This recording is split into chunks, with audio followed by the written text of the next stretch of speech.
No.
Hmm? Oh, curious.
Hello, am I audible and is my screen visible?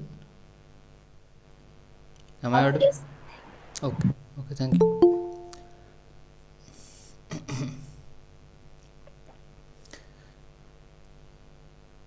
So, good evening, everyone. Welcome to this NPTEL live session for the course Introduction to Machine Learning. My name is Ayan Maiti. I'm a PhD scholar in the Department of Computer Science and Engineering at IIT Kharagpur. So, we will discuss some practice problems on week 4 topics. In week 4, mainly SVM and perceptron learning algorithm, these two topics were covered. So we will discuss some questions on these two topics, and if you have any questions or queries regarding these topics, you can ask me during this session.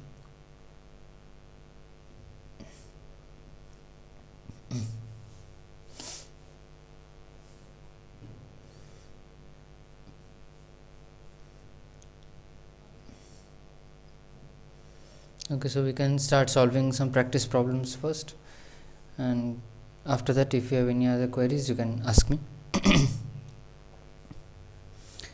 So this is the first question. Consider a boolean function in 3 variables that returns true if 2 or more variables are out of 3 are true, false otherwise. So can this function be implemented using the perceptron learning algorithm? So you are given a boolean function with 3 variables, and the output of the function will be true if 2 or more variables out of those 3 variables or inputs are true. Then the output of the boolean function is true, otherwise it would output false. So can this function be implemented using perceptron?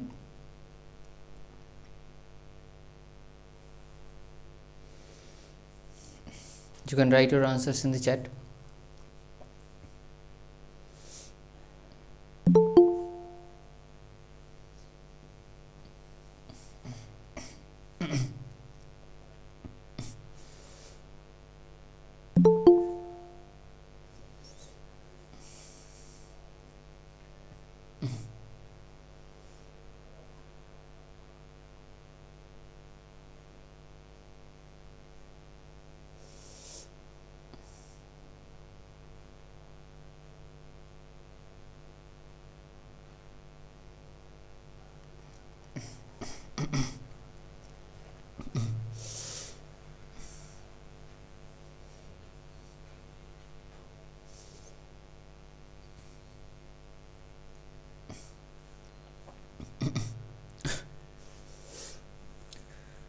So Saravana Natarajan says yes.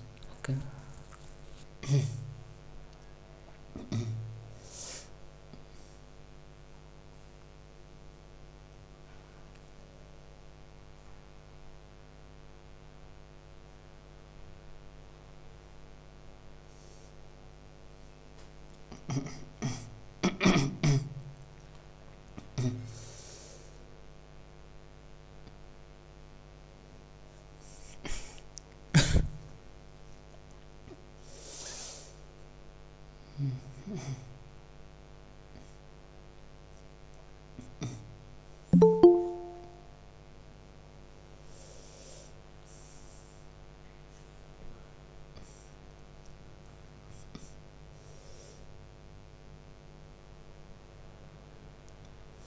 Anyone else?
So to to solve this problem, so first thing we know about perceptron is that the perceptron algorithm can classify the classes in a dataset if the points are linearly separable.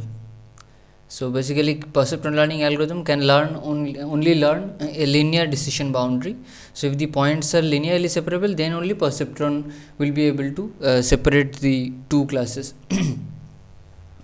in the dataset.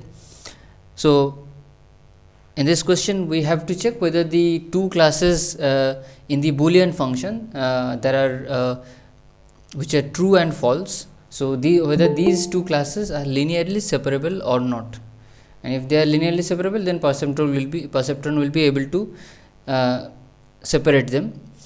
So the Boolean function is defined as it is true if two or more variables out of the three are true, otherwise it would give false. So if we consider that three variables are x1, x2, x3 for the Boolean function,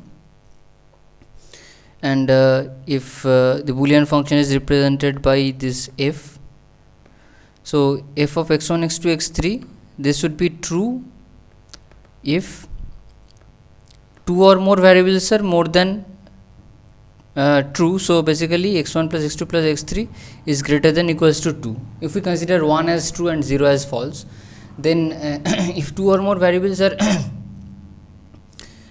true, then this condition must satisfy x1 plus x2 plus x3 is greater than equals to 2. So that means two or more variables are true, and it would be false otherwise. So otherwise basically means x1 plus x2 plus x3 is less than 2.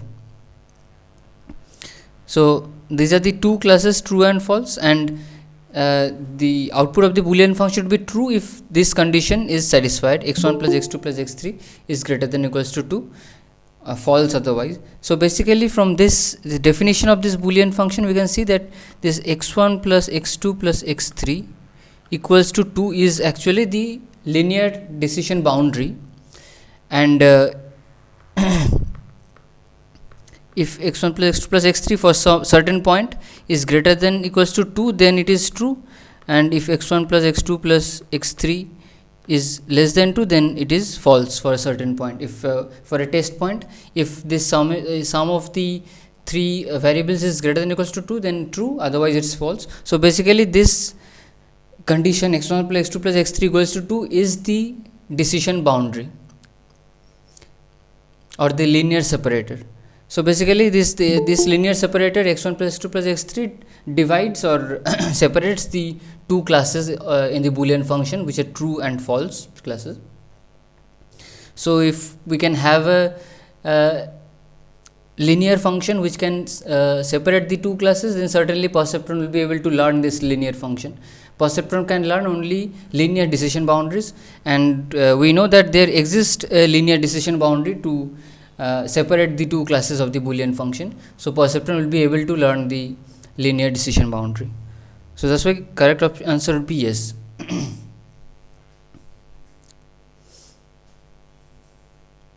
Is there any doubt in this question? So since it's true or false, whereas it is binary, we are agreeing with yes, sir. Yeah, true or false, basically 1 0, 1 is one class, 0 is the other class, so you can consider it like that. Yes, sir. So basically you have to check whether a linear decision boundary exists or not. If it exists, then perceptron will certainly be able to learn that. If a linear decision boundary doesn't exist, some polynomial boundary exists, then perceptron will not be able to learn, because perceptron only learns linear decision boundaries.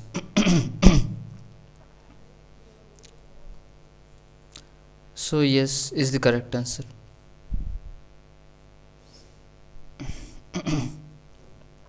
Now question 2. For a support vector machine model, if xi be an input instance with label yi, if yi beta 0 plus xi transpose beta greater than equals to 1, where beta 0 and beta are the estimated parameters of the model, basically weights of the model, then there are four options. Xi is not a support vector, xi is a support vector, xi is either an outlier or a support vector. Depending upon other data points, xi may or may not be a support vector. So for a given point xi with level yi, this condition is given that yi beta 0 plus xi transpose beta is greater than 1. Then you have to find out whether xi is a support vector point or not.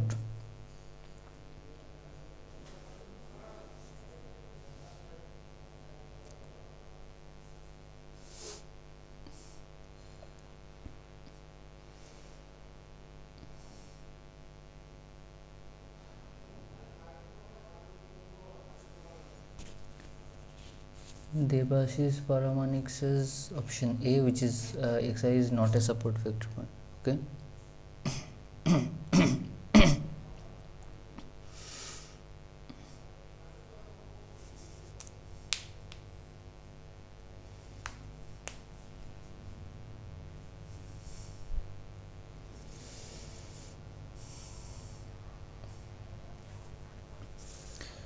Saravanan Natarajan says option C, that is either an outlier or a support vector.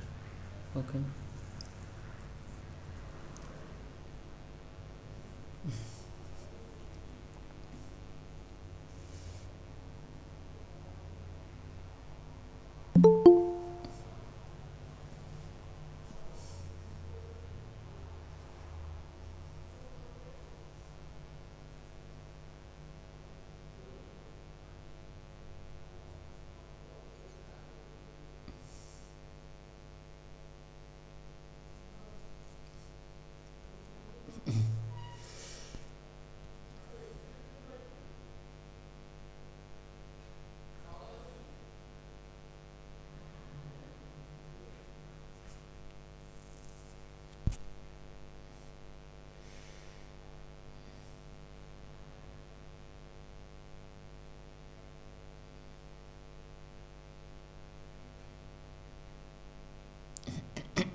Anyone else?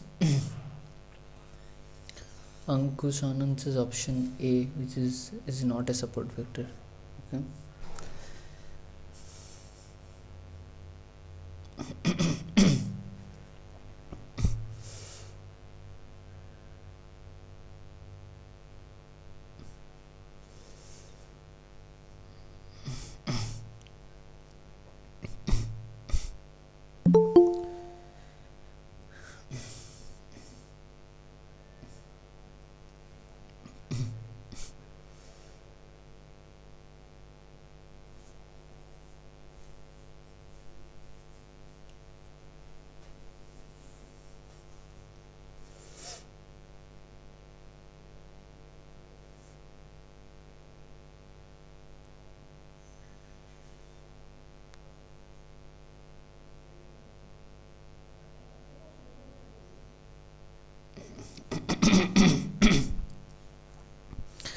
So the correct answer here is option A, that xi is not a support vector point.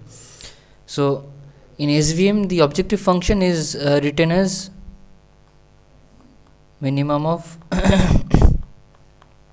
half of L2 norm of beta square uh, such that this yi beta transpose xi or xi transpose beta, basically same, plus beta 0 is greater than equals to 1 for each of the points for all the values of I equals 1 to m. So this condition must be satisfied. Subject to this condition, you have to minimize the half of L2 norm of beta square. So this condition, from this condition so support vector points are those points for which this is satisfied, equals to 1. So this yi xi transpose beta plus beta 0 equals 1, then those point this condition, if this condition is satisfied, then that point is called a support vector point. Otherwise the given point is not a support vector point. So here the condition given is that yi beta 0 plus xi transpose beta is greater than 1. So certainly it is not a support vector point. Only if this expression yi xi transpose beta plus beta 0 equals to 1, then that point is called a support vector point, and then only that point contributes to the parameter beta and beta naught. Otherwise that point is not a support vector point. So option A is the correct answer. So for always support vector, we need to see whether it is equal to 1, sir. Yes. So for all the points, this condition is certainly satisfied. This yi xi transpose beta plus beta 0 greater than equals to 1. But for support vectors, it has to be equal to 1. And for the other points, non-support vector points, it is greater than 1.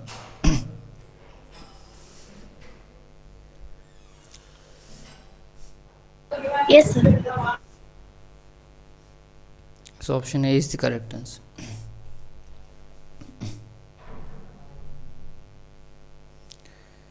Now question 3. Suppose we use a linear kernel SVM to build a classifier for a 2-class classification problem where the training data points are linearly separable. In general, will the classifier trained in this manner be always the same as the classifier trained using the perceptron learning algorithm on the same training data? Yes or no, you have to answer. So a linear kernel SVM is used to classify two classes in a classification problem, and the data points are linearly separable. Now if we also use perceptron learning algorithm on the same data set, whether the SVM classifier and the perceptron classifier would be same or not.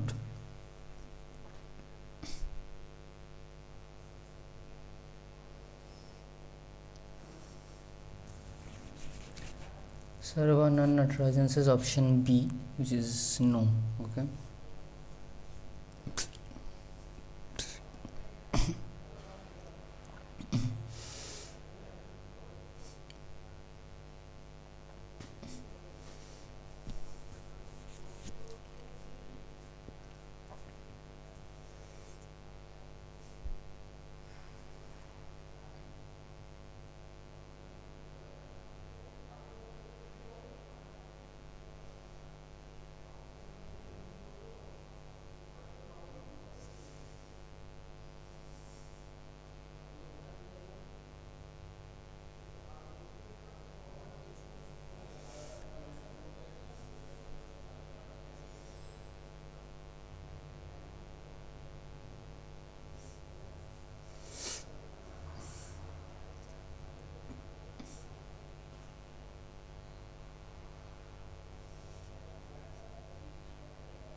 Anyone else?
The correct answer here is no.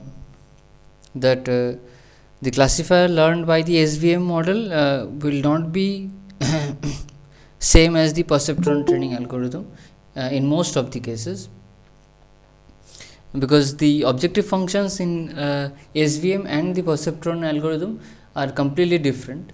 So SVM tries to maximize the margin, so it always tries to create a linear decision boundary that goes through the exact middle of the positive 0 points and negative 0 points. For example, if these are the positive 0 points and these are the negative 0 points, the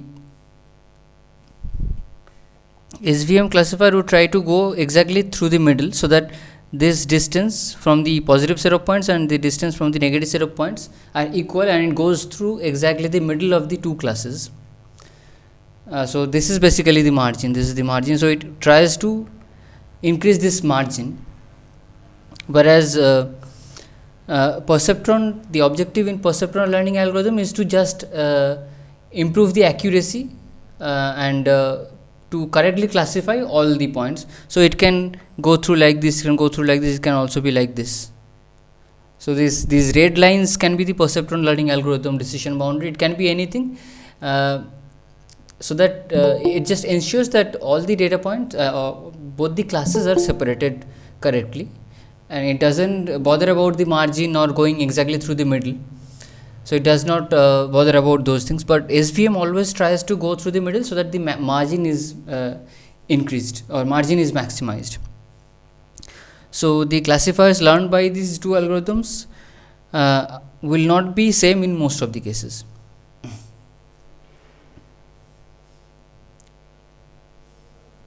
Anantapalli Nagalakshmana Kumar says, can you explain kernel SVM? So kernel basically is that you are transforming the input x to some higher dimensional vector, so that you can have more features, and you can also incorporate polynomial features. For example, if you have only x as the input data point, you transform into something like x square, x cube. So multi-dimensional vector you form with polynomials in it. So you are transforming it to a higher dimensional vector. So it was one dimensional, it has become three dimensional here, so that you can also, instead of just linear decision boundaries, it can create polynomial decision boundaries with use of this x squared and x cube components. So this is the general idea of kernel. So just mapping it to some higher dimensional vector space, so that the complexity of the model increases, and its capacity also increases to classify the data points correctly.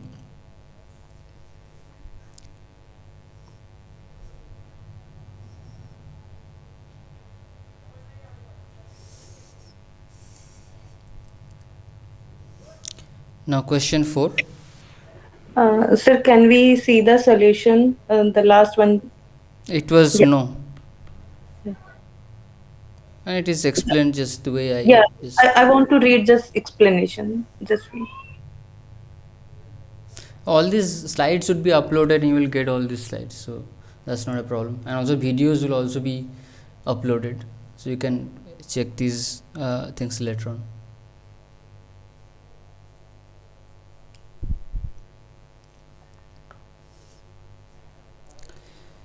Question 4.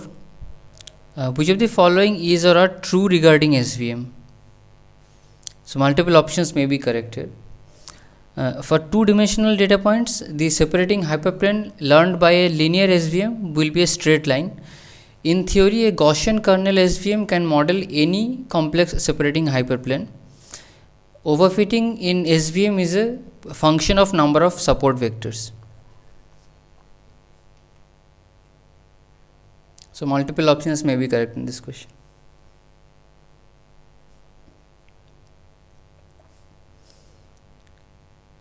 Charan Mara, this is where are these slides going to be uploaded? So the slides are uploaded in a Google Drive and you will get all the links. So in the course, in the NPTEL portal, in the course web page, you have a tab called live sessions, problem solving live sessions. There you will get all the recorded video links and also these slide links.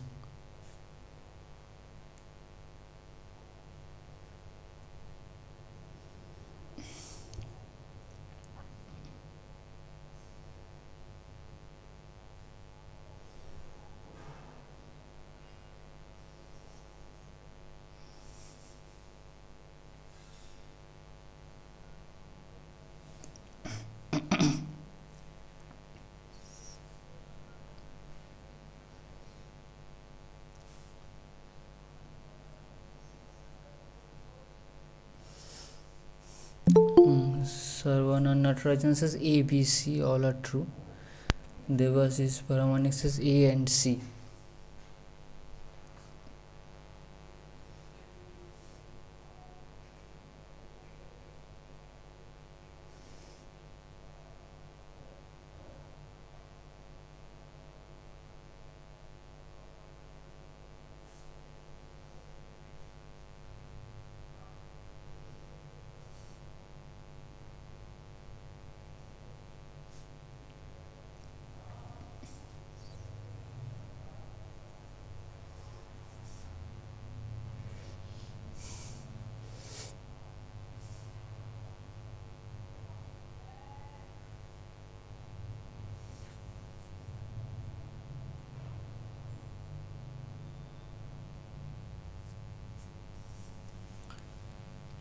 So the correct answer, correct options are A, B, C. All the options are correct here.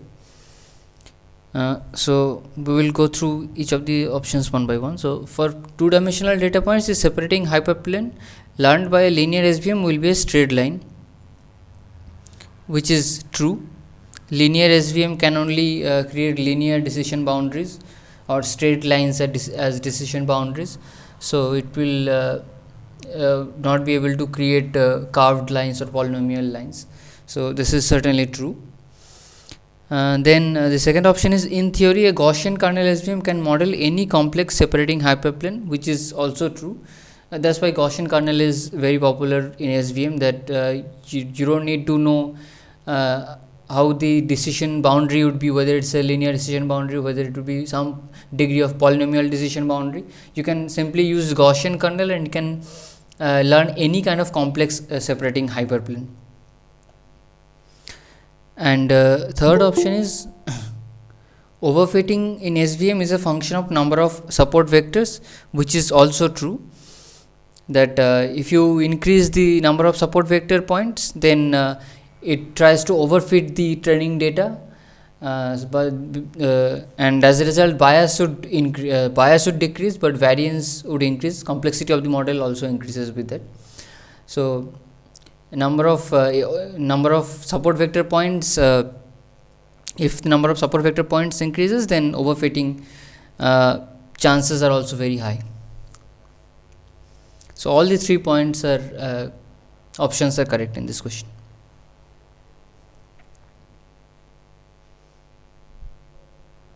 Can you explain the last one, please, again?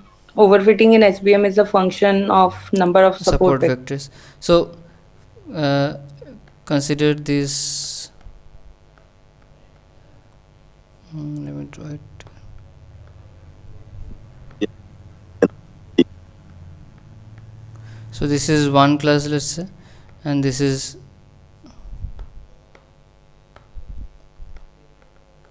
this is another class. So if the number of support vector points are very low, then the SVM straight line would go something like this, and only, for example, these 2 points, this point and this point, and from this side this point would be the support vector points. 3 points would only be the support vector points, closest points to the decision boundary. But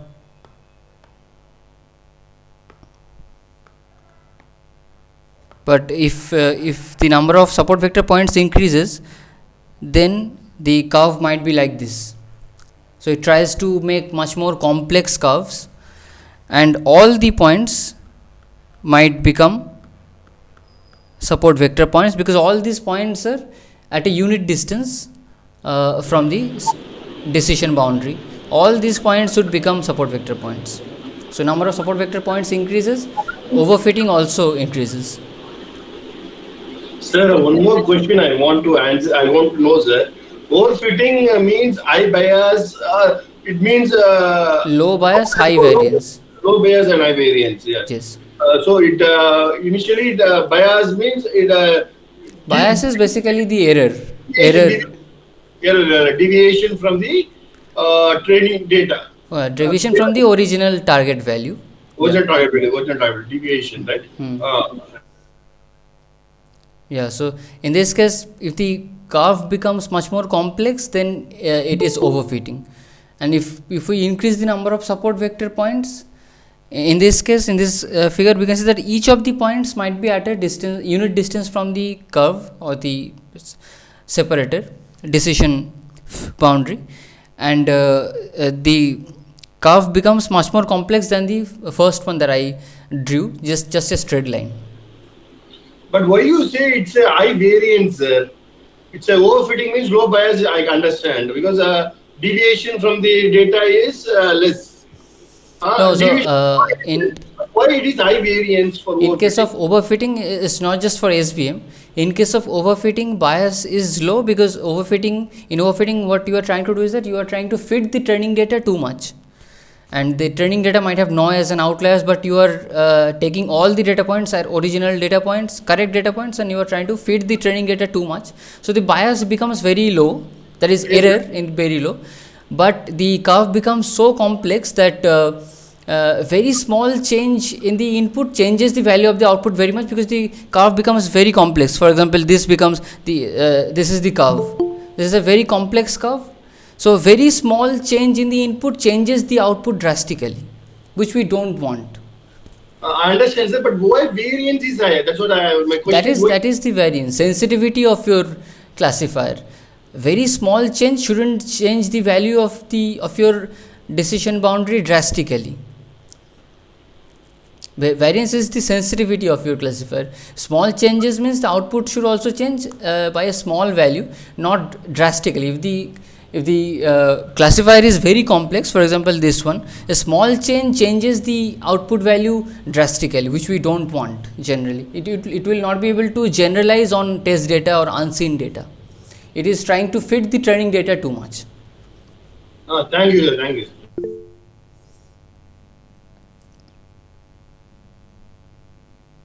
Sir, but overfitting is good for our training. No, there should be a trade-off. I mean, if the classifier is overfitted on the training data, that is not good for the generalization capability of your model, because it will not be able to perform well on unseen or test data. So that's why there should be a trade-off between how much overfitting you want, how much underfitting you want. Because it try to touch more and more data.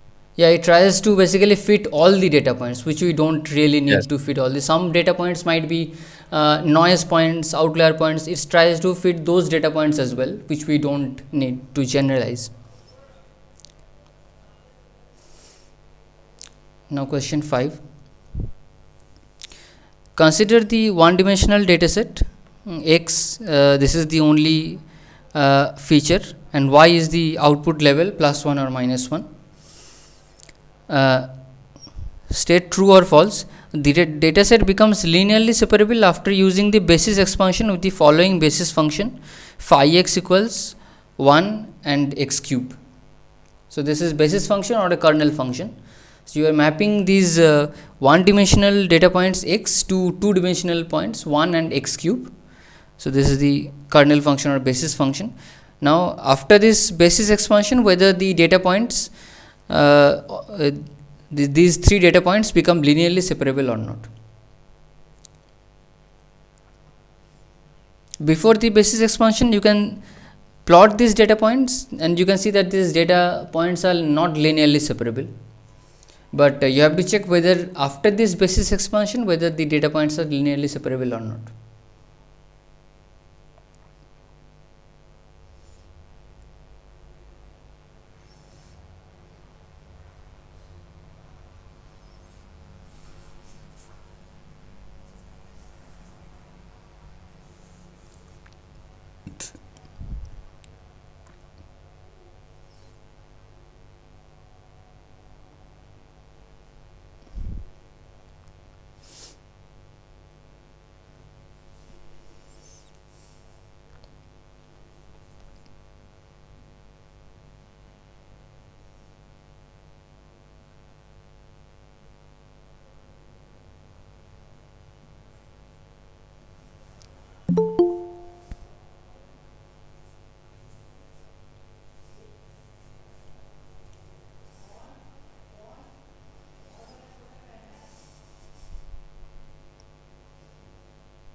Sarvan and Natarajan says option A. Okay.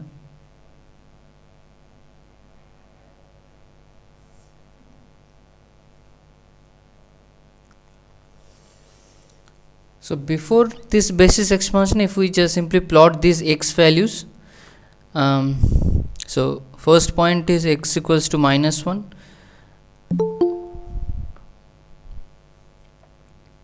x equals to -1, this -1, second point is at 0, third point is at 2. So the level of the first point is +1, level of the second point is -1, level of the third point is +1.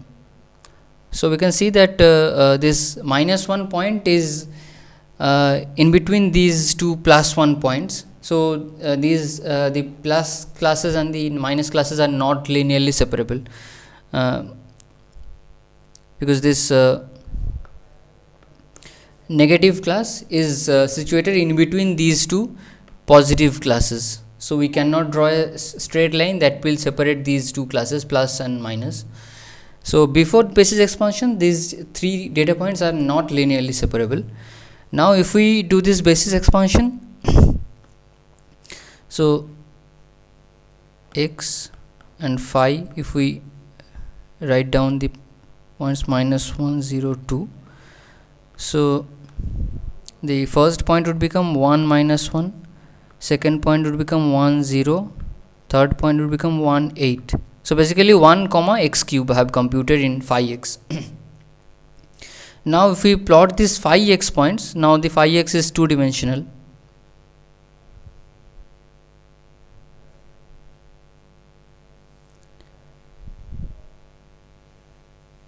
So 1 minus 1 is the first point here, whose level is plus 1. Then 1 0 is the second point, whose level is minus 1. And the third point is 1 8 somewhere here, whose uh, level is also plus 1.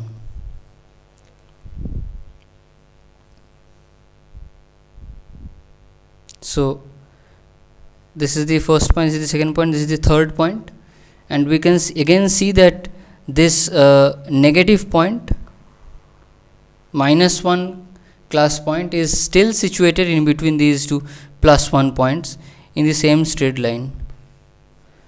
So again we cannot draw a straight line that would be able to separate this plus point from the minus point. We can draw something like this to separate them,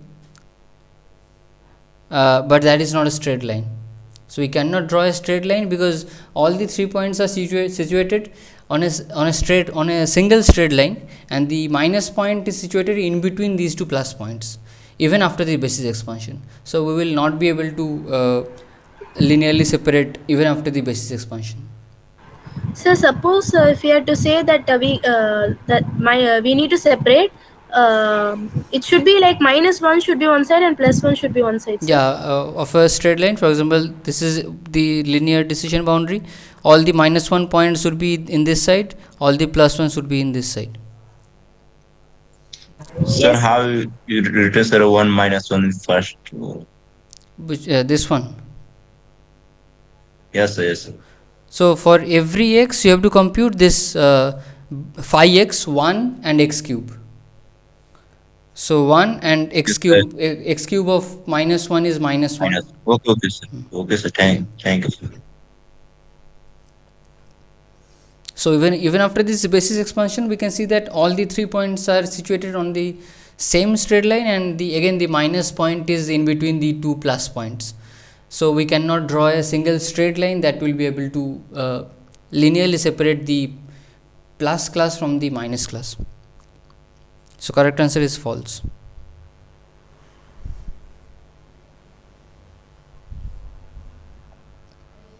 The correct answer is false, B. Is there any doubt in this question?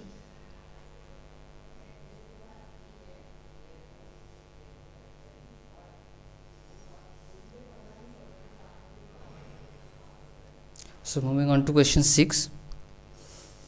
State whether true or false.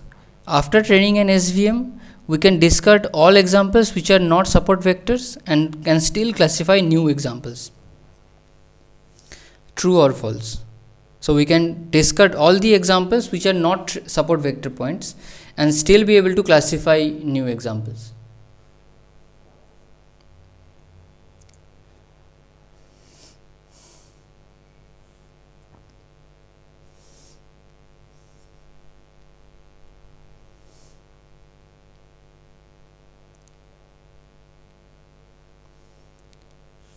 Sarvanana Trajan says option A, which is true.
The correct answer is true, option A, true.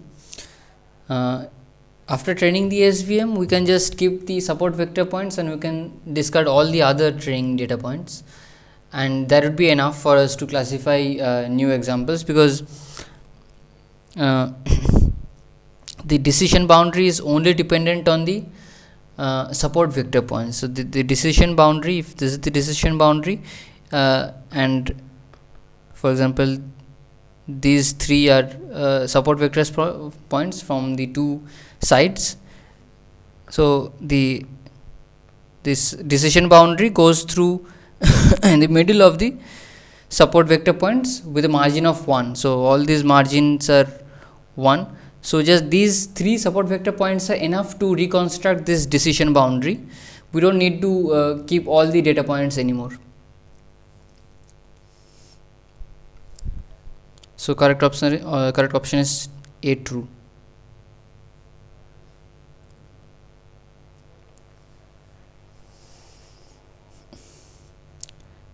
Now question 7. Below are the labeled instances of two classes and hand-drawn decision boundaries. Which of the following figure demonstrates overfitting of the training data? So there are three figures with three different decision boundaries given, A, B, C. So which one demonstrates overfitting of the training data?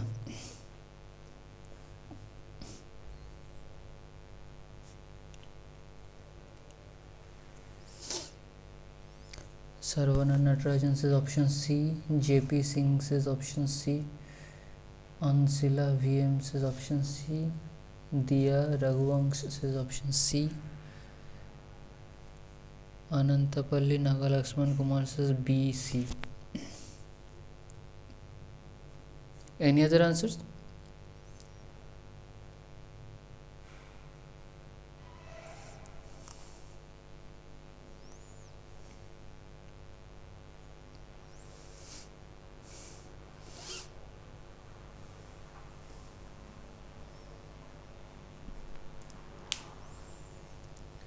Renuka Sharma says option C.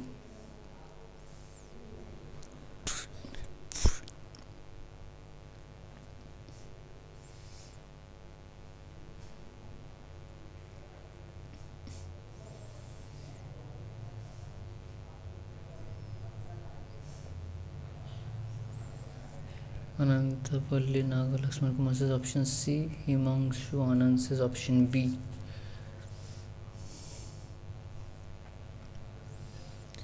Mudhu Nuri Srilekha says option C. Okay.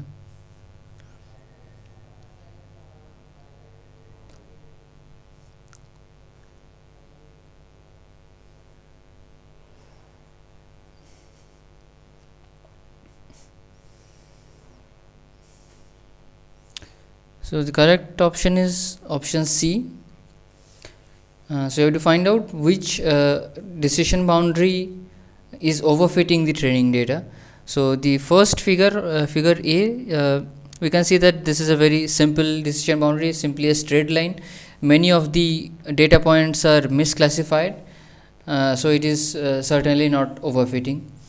Option B, this is slightly more complex than the first one, and but two data points are still misclassified.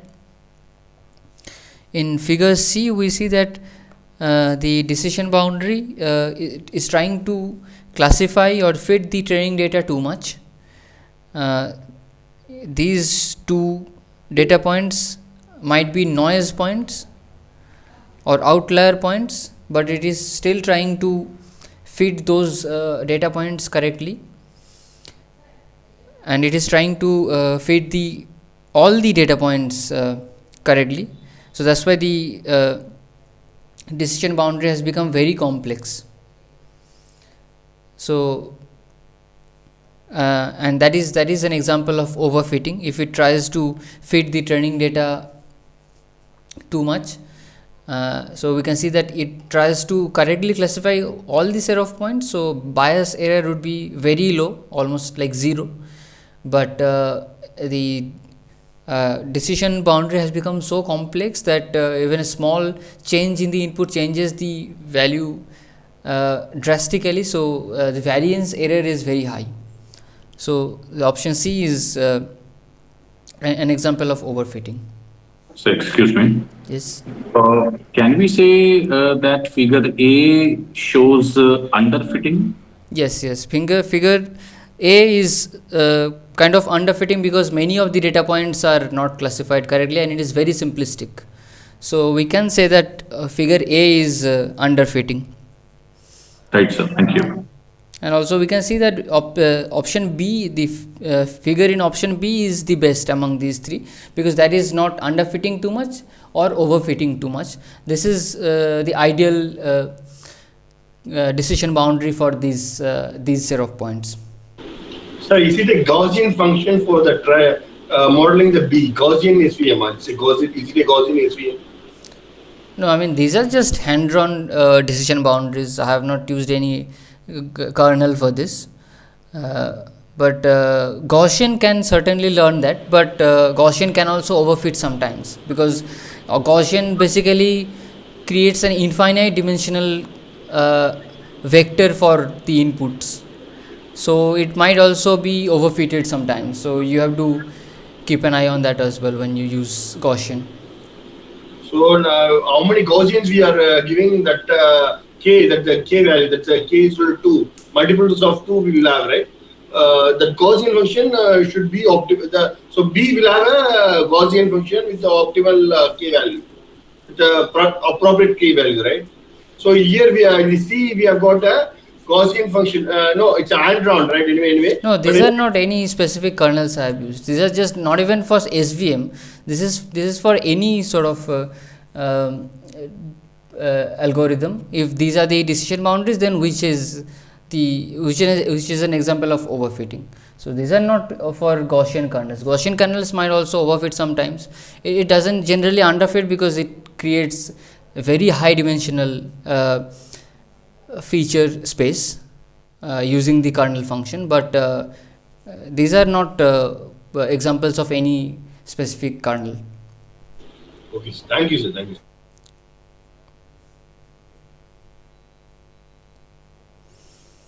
Now question 8. A hypothetical SVM model has the following values of Lagrangian multipliers and support vectors.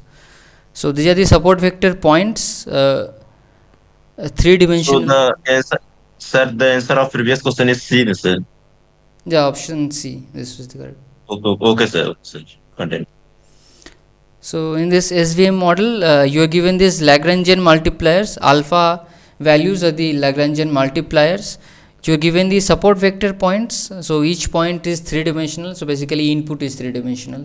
That means, and y values are the labels, plus or 1 or minus 1. And using these Lagrangian multipliers and their corresponding support vector points and y level values, you have to compute the coefficients beta of the SVM linear separator. You don't need to compute the intercept term beta 0. So you don't need to compute beta 0, simply you have to compute the other coefficient values.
Sir, I have a doubt, sir. That Yes, sir, from where we got this slide link, sir? Sir, this slide, sir. This, these slides. yes, sir. Yeah, these slides will be uploaded The links to these slides will be uploaded in the course web page. You have this problem solving live sessions tab in your NPTEL portal course web page. Sir, but the other mentors who have take the classes, I am able to find their seats, Google Sheets, but sir, this session I am not able to find. No, can you in the NPTEL portal can you find that problem solving live session tab Yes, in the left hand yes, side? yes, sir, yes, sir, Yeah, there yes, sir, you yes, can yes, sir. there you can find my name Ayan Maiti, and all the video links and these PPT links are given there. Okay, sir. Thank you, sir.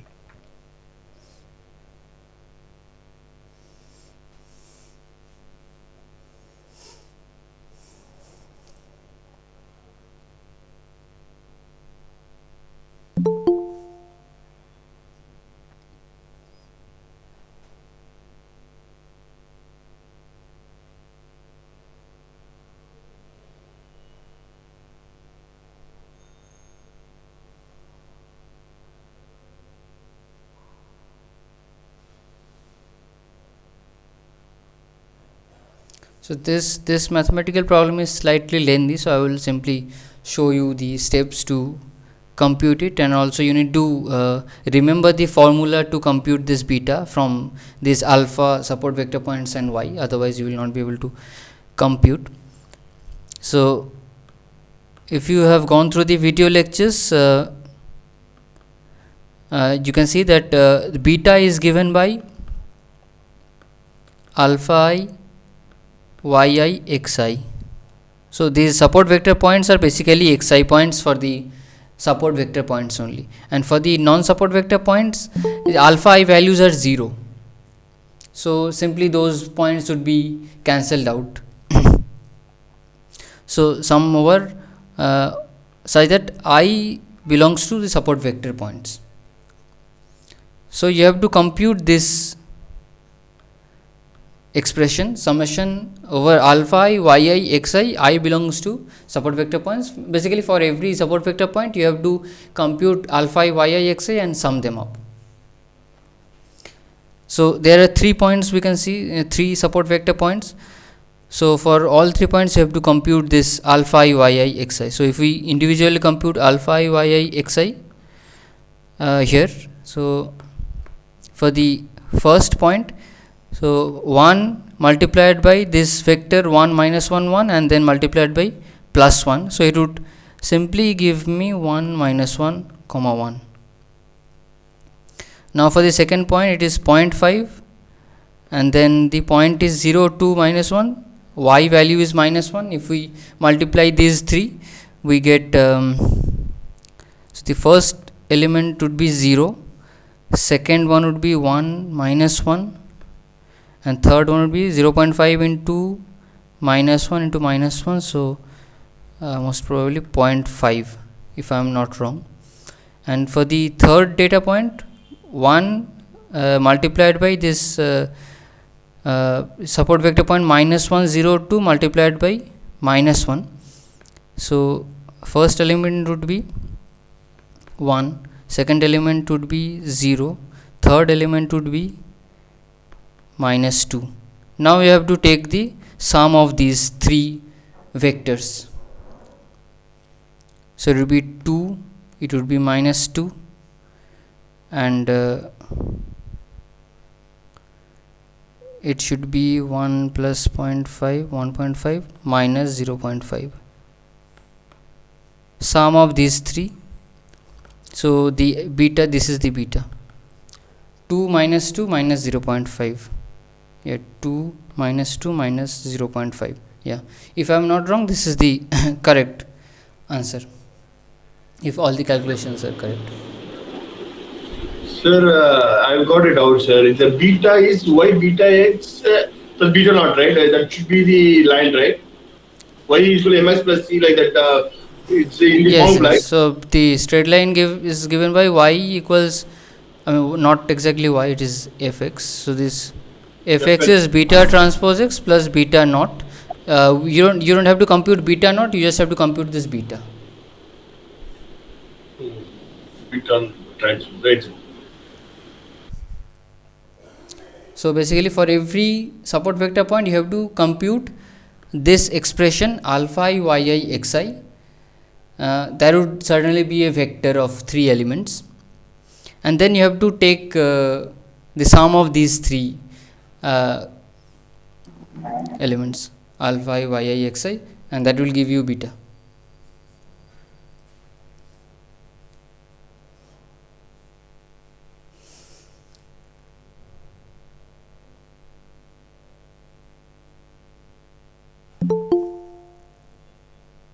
And beta is also a vector because the data points are 3 dimensional, so this beta should also be 3 dimensional. So is there any doubt in this question?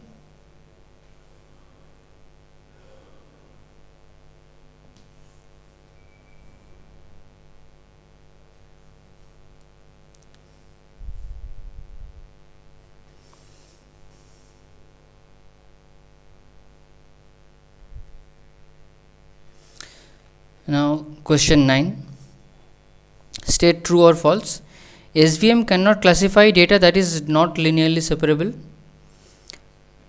if we transform it to a higher dimensional space. So SVM cannot classify data that is not linearly separable even if we transform it to a higher dimensional space. True or false?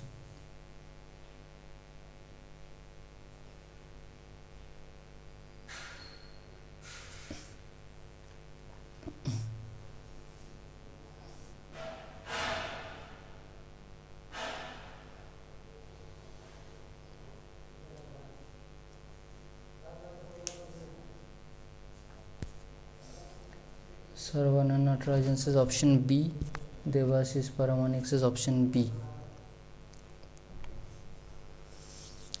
Prakash Chandra Bhoi says option false. Okay.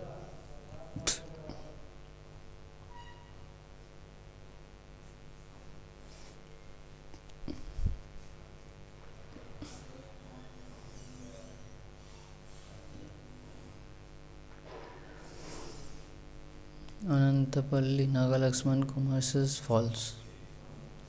Its correct answer is B, false. So if we transform it to a higher dimensional space, then the data points should become linearly separable. Any set of data points, if we transform into some higher dimensional space of enough number of dimensions, then at some point it should be differentiable. It might not be differentiable with only 2, 3, 4 dimensional, but if we increase it to some more, at some point it should be linearly separable. So it should be separable by SVM or classifiable by SVM.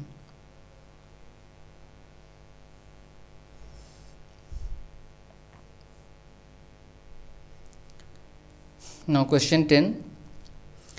Which of the following are valid kernel functions? So 1 plus x dot x dash to the power d, tan h of k1 x comma x dash plus k1, exponential of minus gamma L2 norm of x minus x dash.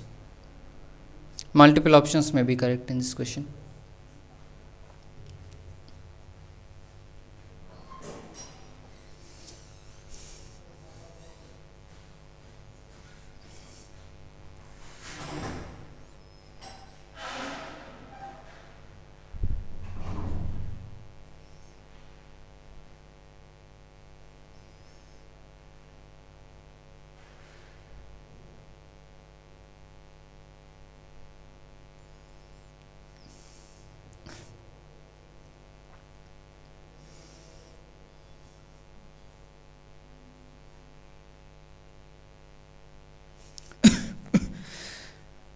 Sir, can you please brief about kernel function of SVM?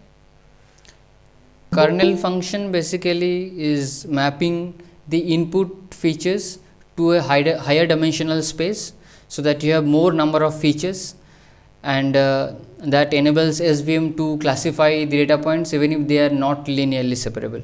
So if you have only one feature, then it might not be linearly separable, but if you increase the number of dimensions in the feature space to 2, 3, 4, 5, then at some higher dimensional space, the data points would become classifiable.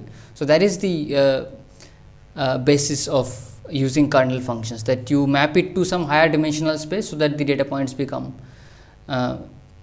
linearly separable. Okay, sir. Thank you.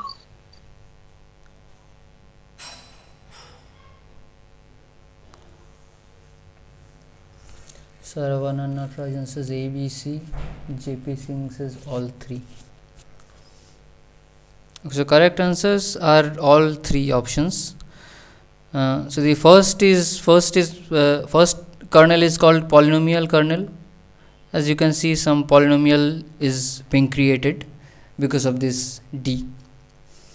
And second one is tanh kernel, also called hyperbolic kernel, I think. Third one is called the Gaussian kernel. And it is very popular because it can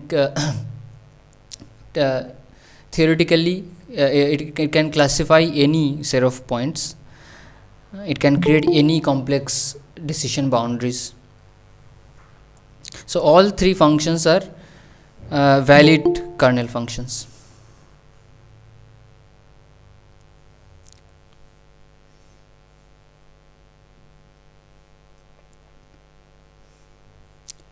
So these were the questions that I wanted to discuss in this live session.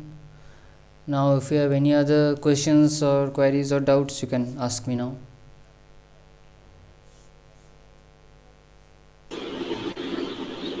Sir, I haven't seen the assignment till now, sir. We need to submit the assignment by 19th, right? That's we have got questions. These are the questions will be that similar questions what you have asked in the assignment that those are discussed now, sir. Yeah, in assignment there are some MCQ questions, but there are some programming questions also which I did not cover in this live session. But programming questions, you just have to use a Python library to solve. There is also written there that you can use a specific Python library to implement SVM and find out the correct answers, and a data set is also given, I think, there. Thank you, sir. But sorry, sir, I haven't gone through. I was sick, time busy. I was busy with other work, so I was not able to walk through the lectures. Anyway, thank you very much, sir. Thank you, sir. Okay, yeah, there are 2 days still left before the deadline, so you have enough time to go through the video lectures and submit the assignment.